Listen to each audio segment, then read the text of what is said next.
नमस्कार, मैं अश्विनी कुमार। विधानसभा में यूं तो हंगामा कोई नई बात नहीं है, लेकिन सांवरलाल जाट जो मंत्री हैं उनको लेकर आज हंगामा फिर बरपा। निश्चित तौर पर यह जानना तो बनता है कि क्या मंत्री जी संवैधानिक तौर पर सदन में मौजूद थे? क्या कांग्रेस की आपत्ति सही थी? क्या होना चाहिए जब कोई विधायक मंत्री बनने के बाद सांसद बन जाता है? आखिर क्या हो सकता है इस विवाद का हल? जरा कोशिश करेंगे कि आज ज्ञानवर्धन हो जाए। और श्री सांवरलाल जाट को मंत्री परिषद के सम्मानित सदस्य की मान्यता देता हूं और प्रतिपक्ष के औचित्य के प्रश्न को पूरी तरह खारिज करता हूं।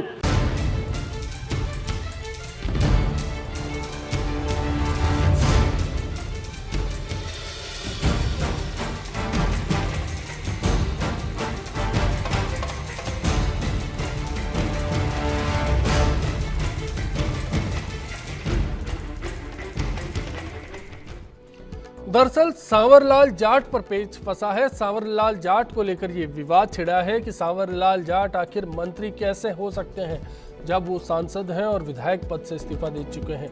इस बात को समझा जाएगा। वरिष्ठ अधिवक्ता ए.के. जैन साहब इस वक्त हमारे साथ स्टूडियो में मौजूद हैं। जैन साहब, जो बड़ा सवाल होता है कि क्या ये जो तस्वीर आज विधानसभा में सामने आई, ये हंगामा हुआ, लोगों का वक्त बर्बाद हुआ, क्या लगता है कि ये गैर संवैधानिक मसला था? देखिए, जहाँ तक विधानसभा में समय बर्बाद होने की बात है, ये एक अलग बिंदु है, पर जो विधिक बिंदु है वो संविधान का अनुच्छेद 163 और 164 वो राज्य के मंत्रिमंडल के बारे में प्रावधान करता है और धारा 164 है। इसमें लेकर जब कॉन्स्टिट्यूट असेंबली में डिस्कशंस हुए थे तब भी ये प्रश्न आया था, क्योंकि ये 1935 के गवर्नमेंट ऑफ इंडिया एक्ट से ये प्रावधान लिए गए थे और एक जो ताहिर जाने माने एक सदस्य थे कॉन्स्टिट्यूट असेंबली के, उन्होंने एक प्रस्ताव रखा था कि वे मंत्री वही बने, मंत्रिमंडल का सदस्य वही रहे जो किसी भी हाउस का मेंबर रहा हो, चाहे विधान परिषद का हो या विधानसभा का हो, राज्यसभा का हो या लोकसभा का हो, जैसा भी मामला हो। परंतु उनके इस प्रस्ताव का बड़ा करारे ढंग से जवाब बाबा साहब अम्बेडकर ने दिया था और उन्होंने कहा था कि लेजिस्लेचर और जो मंत्रिमंडल है ये दोनों अलग अलग चीज़ें हैं और मंत्रिमंडल में हम योग्य आदमी रखने के लिए ये रेस्ट्रिक्शंस नहीं रख सकते कि सिर्फ जो मेंबर्स हों वही मंत्रिमंडल के सदस्य रहें। हम कुछ उसमें रेस्ट्रिक्शंस लगा सकते हैं और उसके बाद ये 164 के प्रावधान आए और 164 का जो 4 का प्रावधान है वो कहता है, मैं अंग्रेजी में पढ़ूंगा और फिर हिंदी तर्जुमा भी उसका करूंगा, कि a minister who for any period of 6 consecutive months is not a member of legislature of state shall at the expiration of period cease to be the minister। इसका हिंदी में कहा कि यदि कोई मंत्री है और वो 6 महीने तक उस किसी सदस्य सदन का सदस्य नहीं बनता है तो उसकी मंत्रिमंडल की सदस्यता समाप्त हो जाएगी। इस मामले को सर्वोच्च न्यायालय ने कई मामलों में तय किया है। मायावती का मामला गया, देवगौड़ा का मामला गया और सुप्रीम कोर्ट में जो मायावती के मामले में थे उन्होंने बड़ी बात क्लियर कही, जिसे मैं ये बताऊंगा कि a person who is a member of either house of A parliament is not disqualified from being chief minister minister in the state cabinet. पहली बात है, यहाँ हल्ला मचाया जा रहा है कि जो मंत्री हैं सांवरलाल जी वो जो क्योंकि मंत्री वहाँ के मेंबर बन गए इसलिए उनकी मंत्री पद खबा। दूसरी बात उन्होंने आगे ही कहा कि कहीं ऐसा नहीं है कि किसी आप आदमी ऐसा होना चाहिए कि जिसको पहले मंत्रिमंडल में शामिल नहीं हो और फिर आपने उसको ओहद दिला दी हो। उन परिस्थितियों को भी सुप्रीम कोर्ट ने देखा कि यदि कोई मंत्री है और बीच में जो किसी वजह से उसका विधान परिषद का या विधानसभा की सदस्यता उसकी समाप्त हुई तो क्या वह मंत्री रह सकेगा या वह नहीं रह सकेगा। इसके मामले में सुप्रीम कोर्ट ने इस निर्णय के पैरा नंबर 5 में स्पष्ट कर दिया है, the plain words can not be cut down in any manner and confined to a case where a minister is a member of the legislature of the state loses for some reason his seat in the state legislature। इसका हिंदी में तर्जुमा ये है कि ये मामला जो 164 है उस स्थिति में कन्फाइन नहीं कि यदि कोई मंत्री है और उसने किसी कारणवश विधान परिषद की, क्योंकि मंत्री विधान परिषद से भी हो सकते हैं, जहाँ पर विधान परिषद है, विधानसभा है वहाँ से भी हो सकते हैं, वहाँ विधान परिषद या विधानसभा की सदस्यता खो दी हो तो सिर्फ इस कारण से वो मंत्री होना समाप्त हो जाएगा। रेस्ट्रिक्शन ये है कि विधानसभा सदस्यता समाप्त होने के 6 महीने के अंदर अंदर या तो उसको पुनः इलेक्ट होना पड़ेगा अन्यथा उसको मंत्री पद छोड़ना पड़ेगा। लेकिन जैन साहब, यहाँ जो सवाल खड़ा हुआ दरअसल वो सवाल ये था कि विधायक पद से इस्तीफा देने के बाद जब सांसद पद की शपथ सांवरलाल जाट ने ले ली, तो ऐसी स्थिति में क्या वो सदन में बतौर मंत्री जवाब देने के लिए क्या वो जवाबदेह हैं? वो इस मामले को भी फिर इसी जजमेंट में क्लियर किया सुप्रीम कोर्ट में। उन्होंने कहा कि अगर कोई विधानसभा सदस्य लोकसभा या पार्लियामेंट सदस्य बन भी जाता है तो वो मंत्री पद उसका समाप्त नहीं हो जाएगा। और 177 जो कॉन्स्टिट्यूशन का आर्टिकल है वो कहता है कि जो मंत्री परिषद है, मंत्री परिषद के सदस्य वो यदि विधानसभा या लोकसभा उसके सदस्य नहीं भी हैं तो वो उसमें कार्यवाही में भाग ले सकेंगे और जवाब दे सकेंगे। इसलिए ये कहना कि चूंकि वो या ड्यूल मेंबरशिप को रोकने के लिए अलग रूल्स बने हुए हैं, जो वो ये कहते हैं कि आपको इलेक्ट होने के 14 दिन के अंदर अंदर ऑप्शन है आपके पास कि आपको कौन सी एक मेंबरशिप रखनी है। मायावती जब को मुख्यमंत्री जब बनाया गया तो वो लोकसभा की सदस्य थी, लोकसभा से उन्होंने इस्तीफा नहीं दिया था और वो मुख्यमंत्री बनकर काम रही थी। एचडी देवगौड़ा का मामला सुप्रीम कोर्ट तक गया। देवगौड़ा जब प्रधानमंत्री बने तब वो कर्नाटक विधानसभा के सदस्य थे और प्रधानमंत्री पद की शपथ लेने के बाद कई महीनों तक उन्होंने विधानसभा की सदस्यता नहीं छोड़ी थी। इस आधार पर सुप्रीम कोर्ट में चुनौती दी। विधानसभा की सदस्यता उनकी तब समाप्त हुई जब वो राज्यसभा के सदस्य बन गए। तो इसलिए क्योंकि ये कंफ्यूजन है, लेजिस्लेचर और मंत्रिमंडल दो अलग अलग चीजें हैं। 6 महीने तक बिल्कुल यही समझने का सवाल है। बिल्कुल आप बता पाएंगे कि क्या फर्क है, बेसिक जो फर्क है इन दोनों बातों में? देखिए, मंत्रिमंडल है, मंत्रिमंडल ऑनसरेबल है, वो मंत्रिमंडल चीफ मिनिस्टर अपने मंत्री बनाता है और मंत्रिमंडल धारा 177 में आंसरेबल है विधानसभा में जवाब देने के लिए। जो मंत्री विधानसभा के सदस्य नहीं है वो वोट नहीं दे सकते, पर वो एड्रेस करते हैं विधानसभा को, सर्व जनता को जवाब वहां पे दे सकते हैं। ये धारा 177 में लिखा हुआ है कि विधान परिषद के या विधानसभा के सदस्य हुए बिना भी मंत्री विधानसभा और विधान परिषद की कार्रवाई में भाग ले सकते हैं, जैसा कि सांवरलाल ले रहे हैं। वो विधानसभा के सदस्य नहीं है पर बतौर मंत्री वो विधानसभा की कार्रवाई में भाग ले सकते हैं, प्रश्नों का उत्तर दे सकते हैं। ये कॉन्स्टिट्यूशन का आर्टिकल 177 कहता है, जो कि सुप्रीम कोर्ट ने कई निर्णयों में 2001 में देवगौड़ा के मामले में और आखिर में मायावती के मामले में स्पष्ट इन्होंने इंटरप्रेट कर दिया। उन्होंने कहा कि यदि ऐसी स्थिति नहीं है कि जिस दिन अगर ओथ ली है, मान लीजिए राजस्थान में विधान परिषद होती और विधान परिषद का कोई सदस्य होता और वो मंत्री होता और उसके बाद क्योंकि विधान परिषद हर 2-2 साल बाद में सदस्य बदलते, उसकी विधान परिषद की सदस्यता समाप्त हो जाती तो उसकी मंत्रिमंडल की सदस्यता अपने आप समाप्त नहीं हो जाती। 6 महीने तक उसके बाद भी वो रह सकता था। जहां तक मुझे ध्यान है, जब यानी कांग्रेस के सेंटर में मिनिस्टर हुआ करते थे डॉक्टर अबरार अहमद, वो राज्यसभा के सदस्य थे और उनको उसके बाद राज्यसभा का टिकट नहीं दिया गया था और वो राज्यसभा की सदस्यता उनकी समाप्त हो गई। उसके बाद भी कई महीनों तक वो मंत्री रहे थे।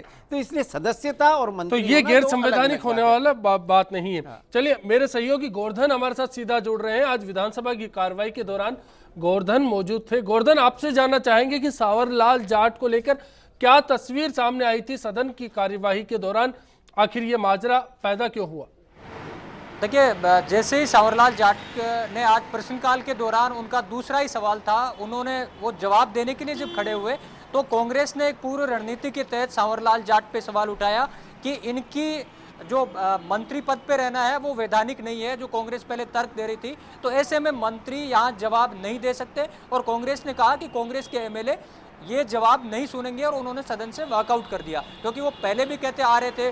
उन्होंने 164(1) का मामला उठाते हुए पहले भी सदन में ये मामला काफ़ी जोर शोर से उठाया था। तो आज अपनी पूर्व रणनीति के तहत उन्होंने वॉकआउट किया और सांवरलाल जाट का जवाब सुनने से इनकार कर दिया और एक सांकेतिक विरोध वॉकआउट के जरिए जता दिया। और ये भी कांग्रेस की रणनीति है कि आगे आने वाले दिनों में जब जब भी सांवरलाल जाट एज ए मंत्री के रूप में जवाब देने के लिए खड़े होंगे तो पहले वो सांकेतिक विरोध जरूर करेंगे। ये कांग्रेस की आने वाले दिनों में रणनीति रहने वाली है। और ऐसी भी खबरें आ रही हैं कि कांग्रेस इस पूरे मामले को हाईकोर्ट या सुप्रीम कोर्ट में ले जा सकती है। और आज राजभवन ने भी इस पूरे मामले में जानकारी मांगी है। राज्यपाल ने जो अध्यक्षीय व्यवस्था है इस पूरे मामले में, क्या अध्यक्ष ने व्यवस्था दी है, इसकी विधानसभा सचिवालय से पूरी जानकारी मांगी है। तो ये मामला यही शांत होने वाला नहीं है, शायद आगे हाईकोर्ट और सुप्रीम कोर्ट भी जाए और आगे आने वाले दिनों में कांग्रेस भी एक राजनीतिक मुद्दा जी गोवर्धन, ये कांग्रेस की बात हुई, लेकिन बीजेपी का क्या तर्क था इस पर?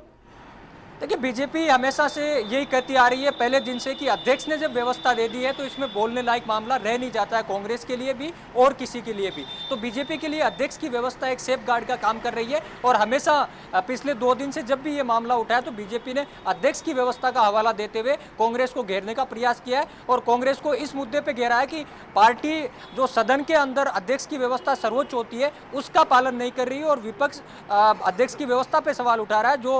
जो सदन के आचरण और नियम परंपरा है उनका उल्लंघन है, ये बीजेपी कह करके कांग्रेस पे पलटवार कर रही है। जी गोवर्धन, एक और तस्वीर है कि इससे पहले कांग्रेस का विधायक दल जाकर राज्यपाल से भी इस मसले पर मिलकर आया था। इस कार्यवाही से, सदन की कार्यवाही शुरुआत होने से पहले भी यह मसला पूरी तरह से जोर पकड़ा हुआ था। बिल्कुल, राज्यपाल से मिलने के बाद में उसका आज असर भी सामने आया है। जिस प्रकार राजभवन ने विधानसभा सचिवालय से अध्यक्ष की पूरी व्यवस्था के बारे में पूछा है और तथ्यात्मक जानकारी मांगी है, तो कांग्रेस का राजभवन जाके राज्यपाल से गुहार लगाना और इस पूरे मामले में दखल करने की मांग है। इसमें एक शुरुआती प्रोग्रेस हुई है कि राजभवन से इस पूरे मामले की जानकारी मांग ली गई है। तो कांग्रेस के लिहाज से तो अगर देखा जाए तो उनकी एक रणनीतिक मोर्चे पे एक जीत तो कम से कम हुई है कि राजभवन ने इस पूरे मामले में दखल दे दिया है। तो कांग्रेस के लिए राजनीतिक तौर से ये मुद्दा है, चाहे कोर्ट में कुछ भी मामला हो या अध्यक्ष ने कोई व्यवस्था दे दी हो, लेकिन एक विपक्षी पार्टी के लिए, क्योंकि कांग्रेस के पास अभी कोई बड़ा मुद्दा इसमें था नहीं, कांग्रेस के पास कोई ऐसी बड़ी कोई तैयारी नहीं थी, लेकिन सांवरलाल जाट के मुद्दे के तौर पे कांग्रेस ने एक विपक्ष की भूमिका निभाने के तौर पे और एक बड़े मुद्दे के तौर पे इस मामले को पकड़ा और आने वाले पूरा जो विधानसभा का जो बजट सत्र 30 तारीख तक का अभी कार्यकाल इसका कामकाज तय हुआ है, यहाँ तक ये मामले को लगातार ये गर्म करते रहेंगे, चाहे प्रश्नकाल हो, शून्यकाल हो। जैसे जैसे सांवरलाल जाट किसी मामले में जवाब देंगे तो बीजेपी टोका-टोकी जरूर कांग्रेस टोका-टोकी जरूर करेगी और उनके पास ये मुद्दा रहेगा। जी शुक्रिया गोवर्धन, इस चर्चा में जुड़ने के लिए। बड़ा सवाल था कि आखिर क्या सांवरलाल जाट की जो सदस्यता है विधानसभा की, उसके बाद क्या वो मंत्री पद पर बने रह सकते हैं, क्या विधानसभा में सवालात के जवाब दे सकते हैं, इस बात को उठाया कांग्रेस ने और उसको लेकर बवाल खड़ा हुआ। बिग फाइट में चर्चा जारी रखेंगे, वक्त एक ब्रेक का, कुछ ही पलों में लौटेंगे, आप बने रहिए। सांवरलाल जाट ने सांसद पद की शपथ लेने के बाद यहाँ से राजस्थान विधानसभा से उन्होंने विधायक पद से इस्तीफा दे दिया और संवैधानिक परंपराओं को देखते हुए एक ही व्यक्ति 2 सदन का सदस्य नहीं हो सकता है, तो संवैधानिक परंपराओं को और संविधान का सम्मान करते हुए विधानसभा में सांवरलाल जी जाट को नहीं आना चाहिए। वसुंधरा राजे को मंत्रिमंडल का विस्तार कर देना चाहिए। इससे लोगों के कई काम रुके हुए हैं, जब तक मंत्री आएंगे नहीं, अफसर काम कर नहीं रहे और मंत्री आने के बाद ही लोगों के काम होंगे सारे, तो जनता के हित के लिए उसको मंत्रिमंडल का विस्तार कर देना चाहिए।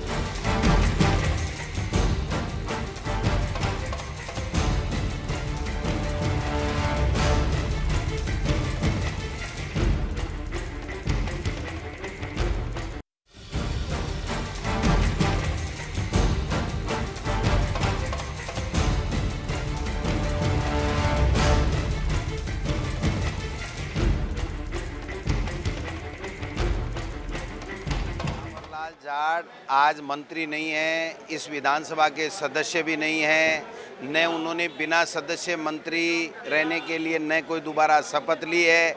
ऐसी स्थिति में उस असंवैधानिक मंत्री से हम कोई संवाद नहीं रखना चाहते, न उनको हम फेस करना चाहते, न उनसे कोई हम डिमांड करना चाहते। इसलिए हमने वॉकआउट किया। हमारे पास और कोई चारा नहीं था। जब माननीय अध्यक्ष जी ने व्यवस्था दे दी तो अध्यक्ष की व्यवस्था सर्वोपरि है, तो हमें हमारे पास वॉकआउट के अलावा कोई चारा नहीं बचा था। हमारा कहना बिल्कुल सही है, 101% ये असंवैधानिक सरकार है। सांवरलाल जाट मंत्री नहीं रहे हैं, 12 मंत्री नहीं हैं। सरकार जो भी कार्य कर रही है वो असंवैधानिक है। महामहिम को हमने ज्ञापन दिया है, वो लीगल ओपिनियन ले रही हैं। हमारा ये मानना है कि निश्चित रूप से इस पर कार्रवाई होगी। ये बड़ा आश्चर्यजनक है। व्यवहार किसी भी रूप से संसदीय परंपराओं के हिसाब से नहीं है। जब कल माननीय विधानसभा अध्यक्ष महोदय ने अपना इस मामले में मैंडेट दे दिया, अपनी रूलिंग दे दी, उसके बाद सामान्य रूप से इस राजस्थान विधानसभा की उच्च परंपराएं जो हैं वो मानती हैं। विधानसभा के अध्यक्ष की रूलिंग आने के बाद सब उसको स्वीकार करते हैं। ये बड़ा दुर्भाग्यपूर्ण हुआ कि आज प्रतिपक्ष के नेता और प्रतिपक्ष के सब सदस्यों ने इस विषय को फिर उठाया और इस मुद्दे को लेकर के बहिर्गमन किया। एक बड़ा सवाल है ये, लेकिन इससे जुड़ा सवाल आज ये भी है कि हमने आपसे पूछा था कि क्या विधानसभा में सांवरलाल जाट को लेकर उठा विवाद जायज मुद्दा है। आप अपनी राय अब भी इस पर बता सकते हैं। firstindianews.com हमारी वेबसाइट है। इसके साथ साथ फेसबुक और ट्विटर के जरिए भी आप बता सकते हैं कि आज के सवाल पर आप क्या सोचते हैं। रामलाल जी, विधानसभा की कार्यवाही के दौरान आप मौजूद थे। विधानसभा अध्यक्ष कैलाश मेघवाल ने कल भी इस मामले में व्यवस्था दे दी थी। उसके बाद आज जिस तरह से विश्वेंद्र सिंह ने सवाल खड़े किए, आपको क्या लगता है जायज था? देखिए अश्विनी जी, दो बातें हैं। एक तो यह कि कांग्रेस विपरीत विचारधारा की पार्टी है और उसका नैतिक कर्तव्य और धर्म भी बनता है विरोध करना। कांग्रेस आज मुद्दों के आधार पर नहीं, नियमों के आधार पर नहीं, सिर्फ विपक्षी पार्टी होने के नाते विरोध दर्ज करा रही है। आज मैं कांग्रेस के मित्रों से पूछना चाहूँगा, यदि आप जनता के सच्चे हितैषी होते तो आप एक भी प्रश्न, आज के प्रश्न आपने देखे होंगे, एक भी क्वेश्चन जनता से जुड़ा हुआ कांग्रेस के माननीय सदस्य का नहीं है। अगर इनको विधानसभा के नियमों के तहत आकर और कोई बात करनी चाहिए, विकास के मुद्दों की बात करनी चाहिए।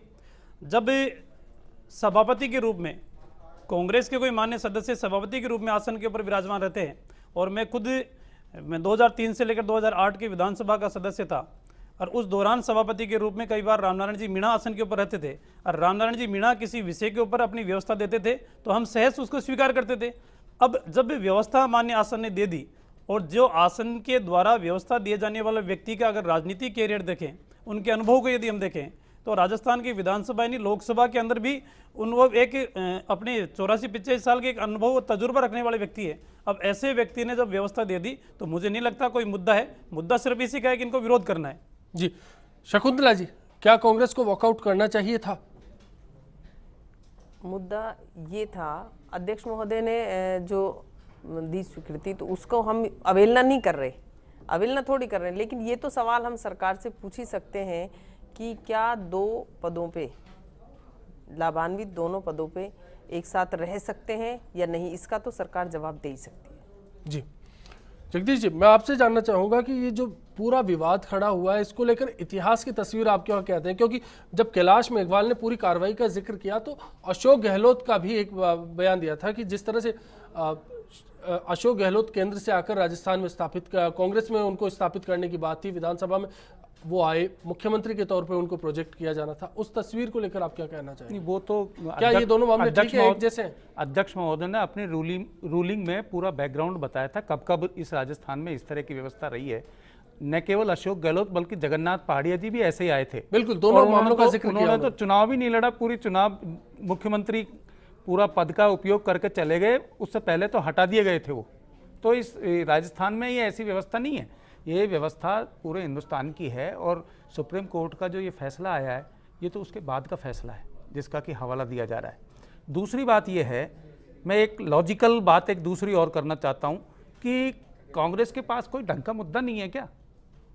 मतलब ये मुद्दा है क्या इतना बड़ा जिसमें कि एक मेंबर है या नहीं है, ये बड़ा मुद्दा है, बजाय इसके कि कल बजट आया है, बजट के उसको कुछ संभालें। कुछ और मुद्दे राजस्थान के बारे में बहुत अच्छे महत्वपूर्ण हैं। ये एक टेक्निकल सा मुद्दा है, और टेक्निकल मुद्दा लीगल मुद्दा है। लीगल मुद्दा जो है वो आपस में शो ऑफ स्ट्रेंथ से तय नहीं होगा, वो लॉ से, कानून से, नियम से, इस प्रक्रिया से तय होता है। उस प्रक्रिया के लिए आप विरोध करेंगे तो उसमें प्रक्रिया चेंज थोड़ी हो जाएगी, या अगर हाउस में बैठ के भी उस बात को उठाएंगे तो कानून की व्यवस्था चेंज थोड़ी हो जाएगी। कानून और नियम और ये सब तो अपने ढंग से ही चलते हैं, उनका इंटरप्रिटेशन क्या करते हैं, यही एक महत्वपूर्ण पॉइंट होता है। और महत्वपूर्ण पॉइंट इसलिए है कि अध्यक्ष ने जो अपनी रूलिंग दी है उसमें कांग्रेस के दो पुराने, एक अशोक जी गहलोत उस समय होम मिनिस्टर बनकर आए थे जी, और वो डायरेक्ट इंडल्ज हुए थे राजस्थान की पॉलिटिक्स में और होम मिनिस्टर बनाए गए थे, और वो 6 महीने तक नहीं थे मेंबर। तो ये व्यवस्थाएं कई दफ़े हो चुकी हैं। मैं तो ये जानना चाहता हूँ कि कांग्रेस हो चाहे बीजेपी हो, कोई भी हो, सवाल ये है कि ये राजस्थान से जुड़ा हुआ मुद्दा है क्या? एक मंत्री को वहाँ रहना चाहिए, नहीं रहना चाहिए, टेक्निकल मामला है। और टेक्निकल मामला नियम और कानूनों से सुलझेगा। हाउस में इस तरीके से करने से कानून की चीज़ों पे फर्क नहीं पड़ता।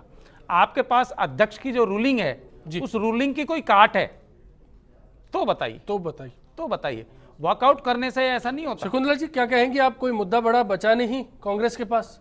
नहीं, ये मुद्दे वाली बात नहीं है। मुद्दा ये है कि सवाल अपन पुटअप कर सकते हैं या नहीं, सरकार से सवाल पूछ सकते हैं। हम अध्यक्ष जी के आदेश की अवहेलना नहीं कर रहे, ये मैंने पहले भी आपको बताया, हम अवहेलना नहीं कर रहे, लेकिन कोई भी सवाल सरकार से करना क्या गलत है? पूछ सकते हैं, तो पूछना कोई गलत नहीं है। और भी सवाल उठाएं, और भी मुद्दे हैं, चाहे पानी को लेकर हो, बिजली को लेकर हो, शिक्षा को, स्वास्थ्य को लेकर के, सारे ही मुद्दे आज उठे हैं, सारे दिन भर में प्रश्न भी उठाए हैं, ऐसी कोई बात नहीं है। बजट पे भी डिस्कस हुआ है, आपने देखा होगा, ऐसी कोई बात नहीं है, मुद्दे नहीं है, लेकिन कोई भी मुद्दा हो इस तरीके का तो पूछने में कोई बुराई नहीं है। वॉकआउट के जरिए आप इस बात को मनवा सकते हैं? नहीं, बात मनवाने के लिए नहीं किया, पूछने के लिए किया कि जवाब नहीं दिया इसलिए। चलिए, AK जैन साहब, क्या अध्यक्ष की व्यवस्था को चैलेंज किया जा सकता है?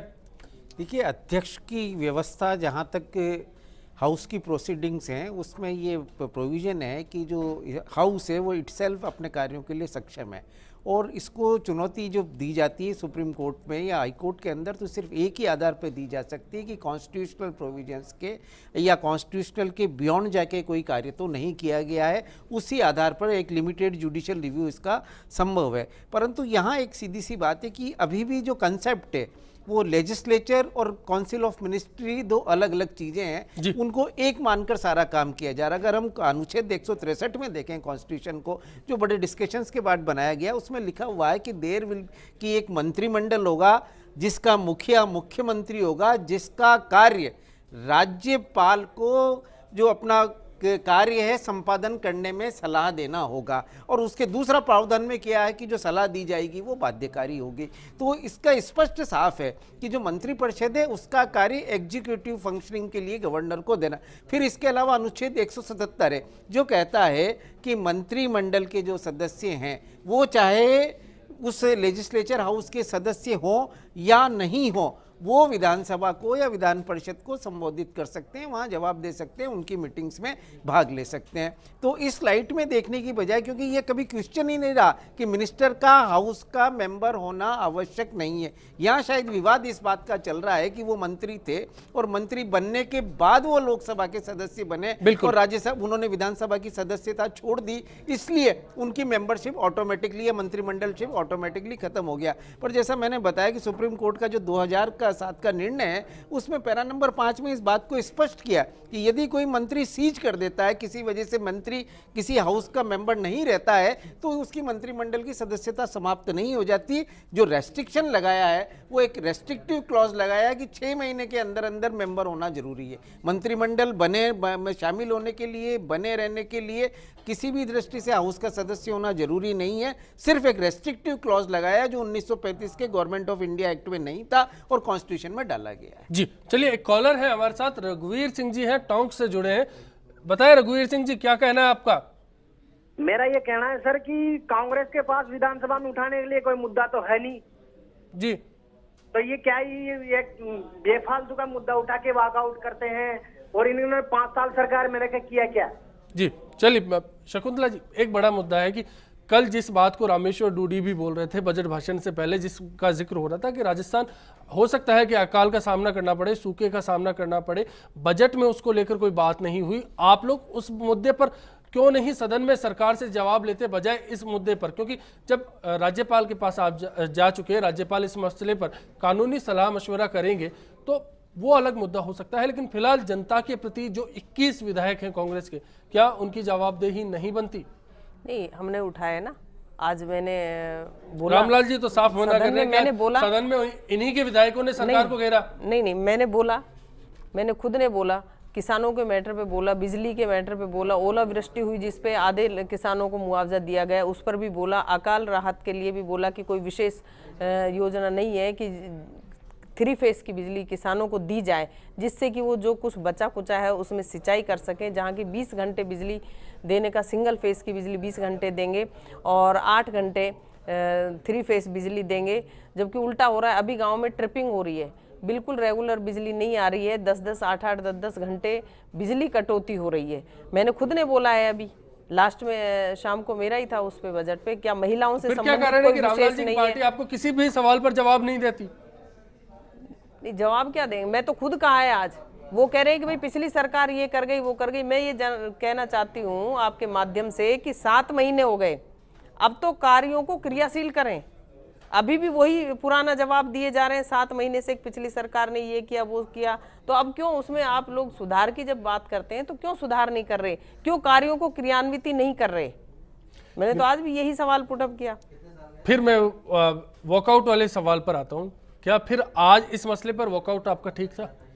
सांवरलाल जाट को लेकर जिस तरह से विश्वेंद्र सिंह ने जो टिप्पणी की, क्या वो ठीक था? नहीं, मैं ये कहना चाह रही हूँ कि हमने कोई ठीक गलत का नहीं, लेकिन अपनी बात को कहने का तो है कि कोई भी एक व्यक्ति 2 लाभान्वित पद पे रह सकते हैं या नहीं रह सकते हैं, ये उचित है अनुचित है? जब वो मंत्री भी हैं, सांसद भी हैं, उधर भी है पद पे शपथ ले रखी है तो उन्होंने, रामलाल जी इधर भी क्या ले कारण रखी है? आप इनको संतुष्ट कर दीजिए, कानूनी सलाह की बात है, लेकर बता दीजिए। विधानसभा अध्यक्ष अगर व्यवस्था दे चुके हैं तो विधानसभा बेहतर चले, इसके लिए क्या सरकार इस मसले पर कानूनी जो धाराएं हैं उनको बताकर विपक्ष को संतुष्ट नहीं कर पाती? क्यों इनको इनके सवालों का जवाब नहीं मिलता? देखिए अश्विनी जी, सवालों का उत्तर देना और उस उत्तर को एक्सेप्ट करना, ये 2 अलग अलग बातें हैं। माननीय अध्यक्ष महोदय ने आसन से व्यवस्था दी, इनको आसन की व्यवस्था को स्वीकार करना चाहिए, लेकिन जो आज व्यक्ति उस आसन की व्यवस्था को स्वीकार नहीं कर रहा और उसको तो सिर्फ मीडिया में बने रहने के लिए, अपने आप का विरोध दर्ज कराने के लिए, सिर्फ विरोधी पार्टी के होने के नाते विरोध दर्ज कराएंगे। अब ये कह रहे हैं अकाल की स्थिति कि साहब अकाल पड़ने की संभावना है। राजस्थान के अंदर मान्यता है कि जो जैसी नीयत रखेगा वो वैसी बरकत पाएगा। राजस्थान के अंदर एक पूरी चेन अगर हम देखें तो वो बदल रही है। सर्दी अब की बार मार्च लास्ट तक पड़ी थी, अकाल की कोई संभावना नहीं है। विषय और मुद्दे की बात यह है कि इनको प्रश्नों के माध्यम से अपनी जनता की जवाबदेही का, उत्तरदायित्व का निर्वहन करना चाहिए सदन के पटल के ऊपर। विषय और मुद्दे इनको उठाने चाहिए। अब एक मुद्दे के आधार पर अश्विनी जी मैं बताना चाहूँगा, जब केंद्र के अंदर वाजपेयी जी की सरकार थी और जब लोकसभा के पटल के ऊपर उनको बहुमत सिद्ध करना था, तो उस समय उड़ीसा के चीफ मिनिस्टर भी थे और लोकसभा के सदस्य भी थे, और उस समय स्पीकर ने व्यवस्था दी थी कि साहब ये वोटिंग कर सकते थे। और आपको पता होगा कि 1 वोट से अटल जी की सरकार गिरी है। जो अध्यक्षीय व्यवस्था है, आज कैलाश जी ने जो व्यवस्थाएं दी है, कैलाश जी कोई पहली बार विधायक बन के आए हैं और लोग विधानसभा के स्पीकर बने, ऐसा नहीं है। उनका भी जीवन का तजुर्बा है, पूरी तपस्या है, और लोकसभा और विधानसभा के पटल के ऊपर उन्होंने प्रतिनिधित्व किया है, और जो व्यवस्थाएं उन्होंने दी है उनको स्वीकार करना चाहिए और बाकी मुद्दों के ऊपर आगे चर्चा करनी चाहिए, एक सकारात्मक बहस हो। और जिस बात का जिक्र मैं आपसे करूं, आज भारतीय जनता पार्टी के विधायकों ने भी अपने क्षेत्र की समस्याओं को सदन के पटल के ऊपर उठाकर सरकार का ध्यान दिलाने की कोशिश की कि साहब हमारे क्षेत्र की ये समस्या है, इन समस्याओं का भी समाधान होना चाहिए। और निश्चित रूप से इतना पहली बार बजट जो वसुंधरा जी ने दिया है जी, कोई भी मकान बनाने से पहले इमारत एक साथ खड़ी नहीं होती, उस मकान बनाने से पहले नींव भी खुदाई की जाती है, नींव के अनुसार जो डीपीसी भरी जाती है उसका बिल्कुल मसला है कि आखिर क्यों फिर जो विपक्ष 5 इतना साल के अंदर जो सक्रिय नहीं है, गड्ढे खोद कर गए उनको भरने का काम सवाल दूसरे आते हैं। और क्यों सवाल उठता है सांवरलाल जाट का? क्यों सांवरलाल जाट को लेकर, उनके मंत्री पद को लेकर, उनकी विधानसभा में सदस्यता को लेकर सवाल खड़े होते हैं? मुद्दे और भी है, चर्चा को जारी रखेंगे। वक्त एक और ब्रेक का, कुछ पलों में लौटेंगे, आप बने रहिए। जो व्यक्ति एक बार सांसद बन गया उसको पुनः दोबारा विधानसभा का सदस्य नहीं होना चाहिए। एक जगह एक स्थान को उनको सदस्यता बस छोड़नी। जब विधानसभा में आता है तो सांसद इस्तीफा देते, अगर सांसद में जाना चाहता है तो विधानसभा से इस्तीफा देते। लेकिन ये चीज़ उसको ये सोचना चाहिए कि भाई जनता पर कोई विपरीत आर्थिक रूप से विपरीत असर ना पड़े। वसुंधरा राजे को अपने मंत्रिमंडल पर विश्वास करना चाहिए, क्योंकि मंत्रिमंडल ही एक विकास की रीढ़ होती है। अगर वो मंत्रिमंडल पर विश्वास करके चलेगी तो अपने प्रदेश का विकास ठीक ठाक होगा, मंत्रिमंडल अच्छा चलेगा। अगर विश्वास नहीं करेंगी तो जब ये विकास की धुरी अधूरी रह जाएगी।